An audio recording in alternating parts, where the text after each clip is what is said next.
Hello friends, welcome back to our channel. कैसे हैं आप सब। आज हम 10th क्लास का थर्ड चैप्टर पढ़ेंगे, मेटल्स एंड नॉन मेटल्स। तो हम अपना चैप्टर कंटिन्यू करते हैं। हमारा चैप्टर है मेटल्स एंड नॉन मेटल्स। तो सबसे पहले हम देखते हैं मेटल्स क्या होते हैं। What are metals? Metals are the element that exhibit a variety of physical properties such as those of malleability, ductility, conductivity of heat and electricity, luster, etc. Due to such properties, metal find uses in purpose such as cooking utensil, machinery, mode of transformations. Metals हमारे वो elements होते हैं जिनके physical properties like malleability का मतलब होता है हम किसी भी मेटल को, जो हमारी मेटल है उसको हम हैमर करें तो वो थिन शीट में कन्वर्ट हो जाए, वो होते हैं हमारी मैलेबिलिटी। डक्टिलिटी, जो हमारी मेटल थिन वायर के अंदर कन्वर्ट हो जाए उसको हम बोलते हैं डक्टिलिटी। कंडक्टिविटी ऑफ हीट, जिस मेटल के अंदर से हीट ट्रांसफर हो सके वो होती है हमारी conductivity of heat. And electricity. Lustre होता है हमारा शाइनिंग, जो भी हमारी मेटल्स होते हैं, जो अगर कोई भी मेटल अगर अपनी प्योर फॉर्म में है तो उनकी जो शाइनिंग होती है वो बहुत ज़्यादा होती है, जिसको हम लस्टर बोलते हैं। तो जो हमारी मेटल्स हैं वो किस किस चीज़ों को बनाने के काम आते हैं। यूटेंसिल्स मीन्स बर्तन, जो हम खाना बनाने में बर्तन यूज़ करते हैं वो हमारे मेटल्स के बने हुए होते हैं। मशीनरी मीन्स जो हमारी जो मशीन्स वगैरह होती हैं जिनसे हम काफ़ी काम करते हैं, चाहे वो हम कंपनी में देख सकते हैं, फैक्ट्रीज में देख सकते हैं, या फिर अपने घरों में जो मशीनें होती हैं वो भी हमारी मेटल्स से बनी हुई होती हैं। मोड ऑफ ट्रांसपोर्टेशन, जो ट्रांसपोर्ट्स होते हैं हमारे, जो भी व्हीकल्स होते हैं, कार, बस, बाइक एटसेट्रा, सब कुछ हमारे मेटल्स से बने हुए होते हैं। तो हम इसके अंदर एक की पॉइंट देख लेते हैं, जो गोल्ड है। Gold was the first metal to be discovered. Gold हमारा सबसे पहला मेटल है जो डिस्कवर्ड हुआ था। ये हमें मेटेलिक फॉर्म में मिला था और ये सबसे कम रिएक्टिव मेटल है। ये जल्दी से किसी के साथ रिएक्ट नहीं करता, ना ही ये गैस के साथ रिएक्ट करता है, ना तो गैस इस पे कुछ असर दिखा सकती है और ना ही वाटर। और ये हमेशा शाइनिंग रहता है, कभी भी फेड नहीं होता। अब हम बात करते हैं मेटल्स की फिजिकल प्रॉपर्टीज के बारे में। तो मेनली हमारे पास जो मेटल की फिजिकल प्रॉपर्टीज हैं वो 6 फिजिकल प्रॉपर्टीज हैं। Metallic lustre, hardness, malleability, ductility, metal are good conductor of heat, metals are good conductor of electricity.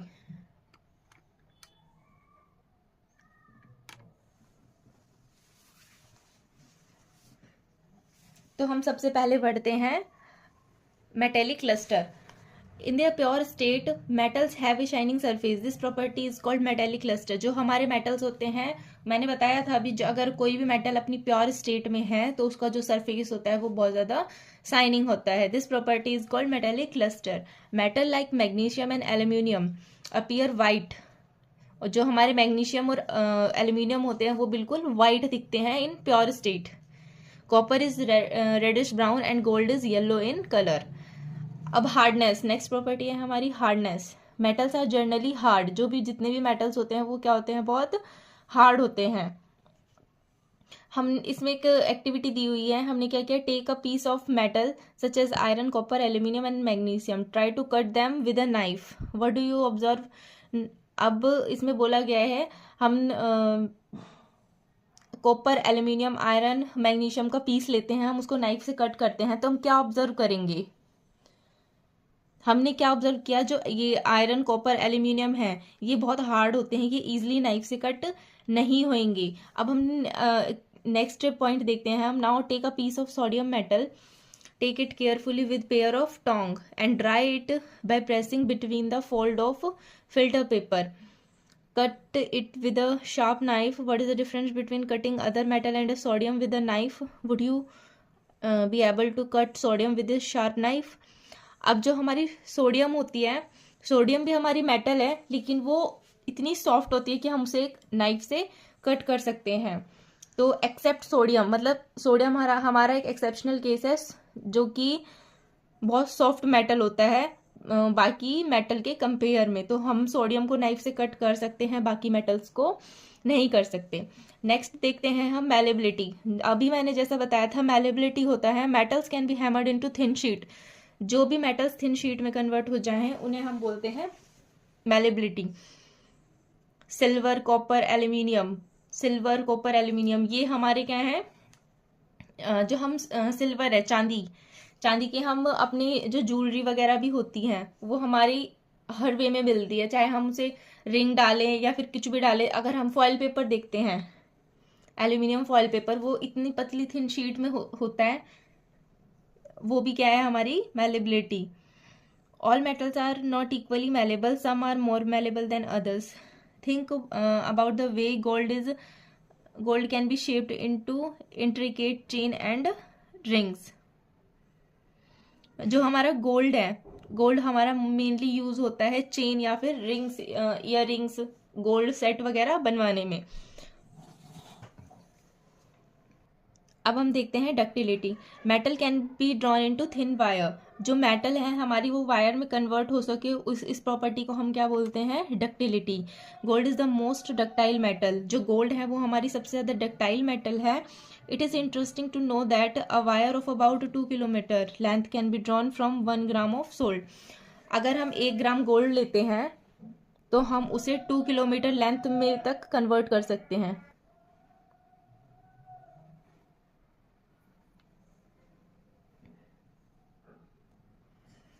अब हम देखते हैं metals are good conductor of heat. जो मेटल होते हैं वो गुड कंडक्टर ऑफ हीट होते हैं। Can you name some metal that are use for making cooking vessels. क्या हम वो मेटल्स के नाम बता सकते हैं जो हमारे खाना बनाने में यूज होते हैं, वो जो बर्तन। Do you know why these metals are use for making vessels. अब हम एक एक्टिविटी देख लेते हैं। Take a copper wire and lamp it on a stand as shown. जैसा हमें पिक्चर के अंदर दिख रहा है, हमने कॉपर वायर ली है और उसको स्टैंड पे लगा दिया है। Stick an iron pin to the free end of the wire with the help of wax. अब जो हमने एक वो लिया है आयरन पिन, उसको हमने क्या किया है, जस्ट एक जो बर्नर है उसकी फ्लेम के ऊपर लगा दिया है। Heat the wire with A burner in the middle. अब हम उस क्या कर रहे हैं, उस पिन को बीच से हीट कर रहे हैं, जैसे कि हमें पिक्चर में शो हो रहा है। What happen to the pin when the wire is heated. अब उस पिन के साथ क्या होगा जब वो वायर हीट हो जाएगी। The above activity show we observe that wax melt and iron pin get detached from the wire. Metal wire does not melt as it has high melting point. जो ये हमारी वैक्स है वो पूरी जल जाएगी, बट वो जो हमारी मेटल की वायर है उस पर कोई भी फर्क नहीं पड़ेगा, क्योंकि जो हमारी मेटल्स होती हैं उनका मेल्टिंग पॉइंट बहुत हाई होता है, इसलिए इस टेम्परेचर पे वो मेल्ट नहीं होंगी। इसका मतलब ये है, स्टार्टिंग में हमसे क्वेश्चन पूछा गया था कि हम जो बर्तन हैं, बर्तन बनाने में जो मेटल्स यूज़ करते हैं वही क्यों यूज़ करते हैं, क्योंकि जो हमारी हीट है, जो हीट हम यूज़ कर रहे हैं, उस हीट से कोई भी हमारी जो कुकिंग यूटेंसिल्स हैं वो मेल्ट नहीं होते, इसलिए हम उन्हें यूज़ करते हैं। Metals are good conductor of electricity. अब कॉपर वायर की बात करते हैं हम। Copper wire are commonly use in household cables and flexes electrical appliances. आपने देखा होगा कि हमारी जो घरों में केबल लगती हैं उनके अंदर कॉपर वायर्स होती हैं। अब उनके अंदर से इलेक्ट्रिसिटी पास हो पाती है, इसीलिए हम उन्हें यूज करते हैं। Aluminium cables are used to carry electricity across country. The electric wire that carry electric current in our home have a coating of polyvinyl chloride or a rubber like material, otherwise they can give the electric shock even at slight touch. अब जो copper wire होती हैं, अब उनके अंदर उन्हें हम wire को अगर ऐसे ही छोड़ दें, जो हमारी कॉपर वायर है उनको हम अपने हाउस होल्ड में यूज ले रहे हैं, इलेक्ट्रिसिटी की जो फिटिंग वगैरह करवाते हैं, अगर हम उन्हें ऐसे ही वायर्स को छोड़ दें तो वो क्या करेंगे, उनको टच करने पे वो हमें इलेक्ट्रिक शॉक दे सकती हैं। इसलिए उन कॉपर वायर के ऊपर कोटिंग होती है हमारी पॉलीविनाइल क्लोराइड की, जिसको हम पीवीसी बोलते हैं। हमारी नेक्स्ट प्रॉपर्टी है मेटल आर स्नोरस। स्नोरस का मीन्स होता है साउंड देना, रिंगिंग साउंड देना। Most metal produce a ringing sound when stuck. अगर हम अपने मेटल्स की बात करें, हम अपने बर्तनों की ही बात कर लेते हैं, वो आपस में टकराते हैं या फिर हम ही उनको थोड़ा तेज से बजाते, उनके ऊपर स्लैप करते हैं, तो वो हमें एक साउंड देते हैं, रिंगिंग साउंड। तो वो क्या होते हैं? मेटल्स होते हैं। Metals that produce a sound on striking a hard surface are said to be sonorous. Metals have high tensile strength and high density. Next है हमारा नॉन मेटल। हमने मेटल कंप्लीट पढ़ लिया, उनकी फिजिकल प्रॉपर्टीज पढ़ ली, अब हम देखेंगे नॉन मेटल। नॉन मेटल क्या होते हैं? Non metal are carbon, sulphur, iodine, oxygen, hydrogen etcetera. The non metal are either solid or gases except bromine. जो हमारे नॉन मेटल्स होती हैं वो सॉलिड और गैसेस दोनों फॉर्म में होती है, लेकिन एक ब्रोमीन है जो हमारा लिक्विड होता है। अब हम इनकी फिजिकल प्रॉपर्टीज देख लेते हैं।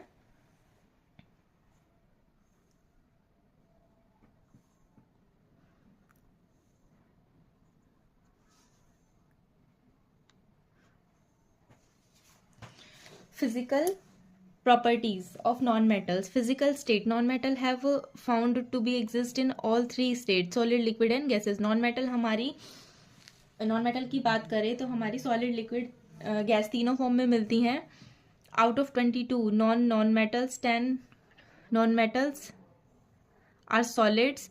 Only one non-metals, that is bromine, is liquid. हमारी टोटल 22 नॉन मेटल्स के अंदर 10 हमारी नॉन मेटल्स होती हैं जो सॉलिड होती हैं, बस एक है जो हमारी लिक्विड होती है, वो है ब्रोमीन, और 11 नॉन मेटल्स हमारी गैसेस होती हैं। ब्रिटलनेस।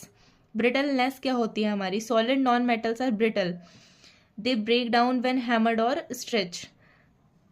जो नॉन मेटल्स होते हैं, अगर हमारे ब्रिटल का मतलब होता है अगर हम उसे हैमर से मारे या फिर स्ट्रेच करें तो वो क्या होते हैं? टूट जाते हैं। एग्जाम्पल है हमारा sulphur, phosphorus are brittle non metal. Brittleness is the characteristics of non metal. Non metal की जो खासियत होती है ना, ब्रिटलनेस,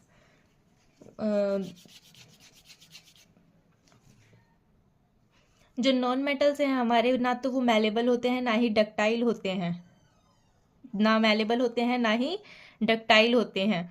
डक्टिलिटी की अगर हम बात करें, when non metal such as sulphur and phosphorus are stretch they break into 2 pieces instead of forming wire.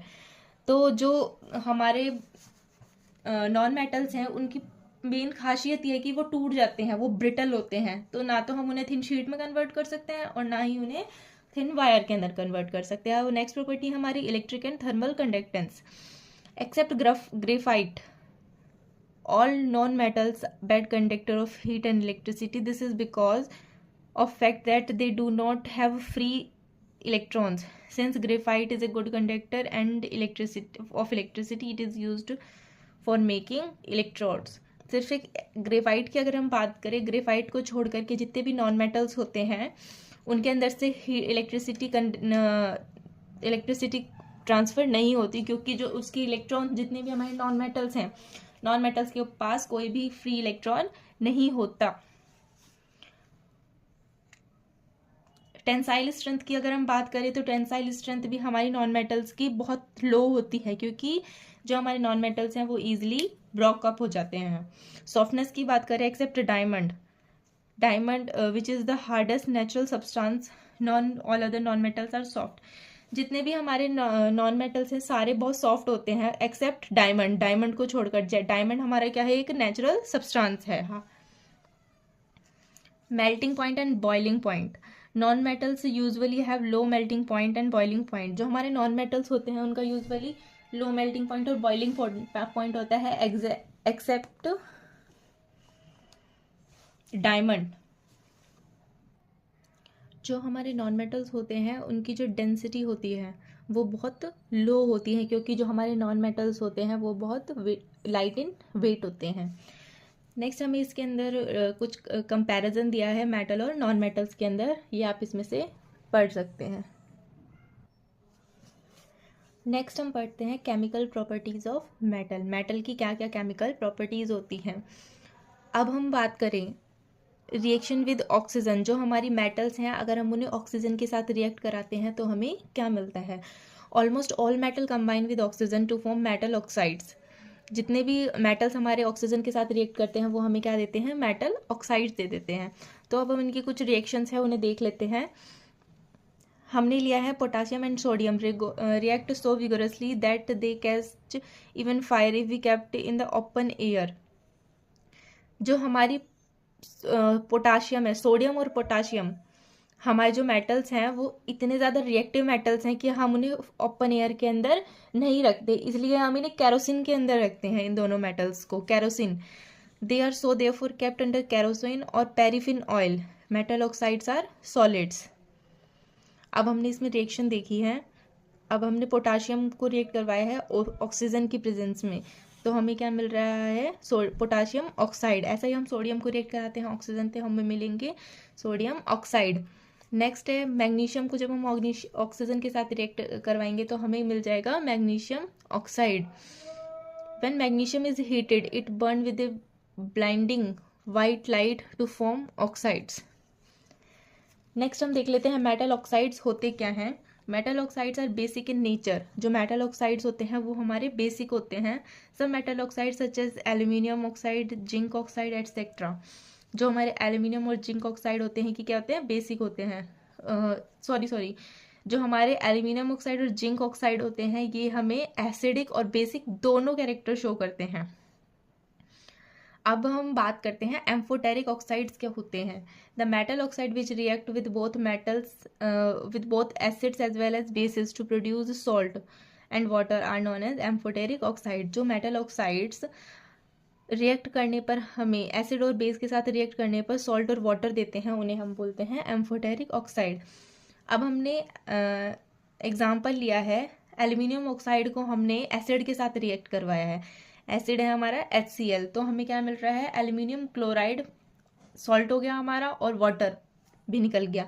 Next हमने अब मेटल ऑक्साइड है हमारा, एल्यूमिनियम ऑक्साइड को हमने बेस के साथ रिएक्ट करवाया है सोडियम हाइड्रोक्साइड के साथ, तो हमें क्या मिल रहा है, सोडियम एल्यूमिनेट प्लस में वाटर।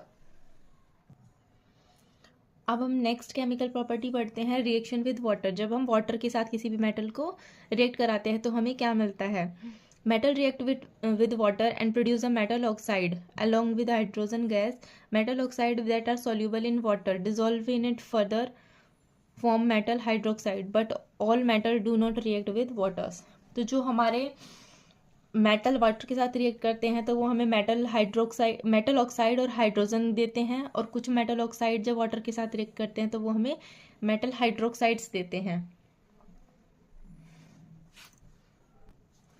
हम ये मैग्नीशियम वाला एग्जांपल देख लेते हैं। Magnesium does not react with cold water. जो हमारी मैग्नीशियम है वो कोल्ड वाटर के साथ रिएक्ट नहीं करती, it react with hot water to form with white magnesium hydroxide. अगर हमारी जो मैग्नीशियम हाइड्रोक्साइड हमें बनाना है तो हमें मेटल को किसके साथ रिएक्ट करवाना पड़ेगा, हॉट वाटर के साथ। Hydrogen gas is produce quickly, उसमें से हाइड्रोजन गैस तुरंत ही निकल जाएगी। It also start floating due to the bubbles of hydrogen gas sticking to its surface. तो हम एग्जाम्पल देख लेते हैं। मैग्नीशियम को हमने वाटर के साथ रिएक्ट करवाया तो हमें मिल रहा है मैग्नीशियम हाइड्रोक्साइड प्लस में वाटर। अब हम देखते हैं next chemical properties of metals, reaction with acids. जब हमारी मेटल्स एसिड के साथ रिएक्ट करती हैं तो हमें क्या मिलता है, the reaction with water to जज the reactivity of magnesium, aluminium, zinc and iron. The reaction was very slow, however metal react more quickly with dilute acids. We can compare them by seeing how quickly they given off hydrogen gas. जब हमारी metal dilute acid के साथ react कर रही हैं तो हमें metal salt plus में हाइड्रोजन गैस मिलती है। अब हम इसके कुछ एग्जांपल देख लेते हैं। जैसे हमें इसमें मैग्नीशियम, जैसे कि हमने मैग्नीशियम को रिएक्ट करवाया एसिड के साथ, HCl के साथ, हमें मिल रहा है मैग्नीशियम क्लोराइड प्लस में हाइड्रोजन गैस। ऐसे ही हमें और एग्जांपल दिए हुए हैं। हमने एल्यूमिनियम को रिएक्ट करवाया है HCl के साथ तो हमें एल्यूमिनियम क्लोराइड और हाइड्रोजन गैस मिल रही है। जिंक को रिएक्ट कराया है HCl के साथ तो हमें जिंक क्लोराइड प्लस में हाइड्रोजन गैस मिल रही है। ये हमारी कुछ रिएक्शंस दी हुई थी। अब हम आगे का नेक्स्ट चैप्टर कल पढ़ेंगे, जिसका आपको सेकंड पार्ट में वीडियो मिल जाएगा। तो हम इसे यहीं स्टॉप करते हैं। कल हम रिएक्टिविटी सीरीज से स्टार्ट करेंगे। Thank you.